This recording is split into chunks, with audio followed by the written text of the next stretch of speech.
Omugenzi Nyegamehe abirari umwebembezi w'ekibiina kya NRM omu district ya Rukiga. Oscar Akampurra orusipiika wa district ya Rukiga nagira ngu baferirwe omuntu w'amaani kandi ori ekyo kureberaho na munonga omu kyanga kyabo. Nka waika Muhanga bakareba ebizimbe ebirimu birungi ebirahereza district yite Chwane kugita mutindo gwa district n'ebizimbe by'omwami Aponye atiremu.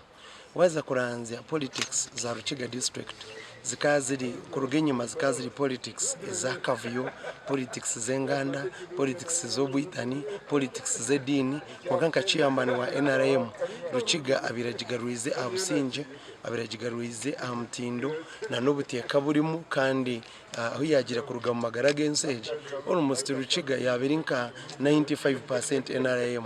Ntwaze yes family bine cooperation ahabw'okuba abana be heihi boona babiri nibakorana mu company so cooperation yabo ebiri negenda jongumisha.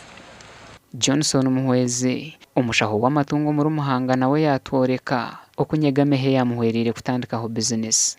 Abari omuntu arikwegariza hansi tutari kugira ngo ayine sente abe natushika agamba nitwe n'ekibintu kibakunu cyona tubentu baturu nawe nambwe nari kwija ariho prison zo afire kwa Chogo yari kwija kuzika.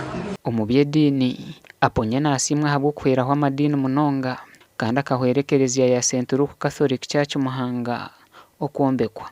Ekereziya egi ekamaraho sente zirengire biliyoni 2. Has contributed almost 90% of this church construction. And we shall miss him a lot.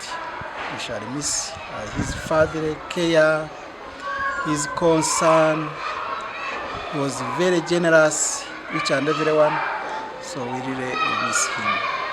James Twejuche meya wa Muhanga Town Council yatoreka ngo entebekanisa zo kushendekereza omugenzi zatandikiraho kandi abatuura ba Rukiga bakwatanise n'abari Kampala omu kutebekanisa oko. Twakoragana n'abafamila ba Kampala bayitwohereza vani ya funeral service kugira ngo itware umubiri w'umugenzi mu funeral home.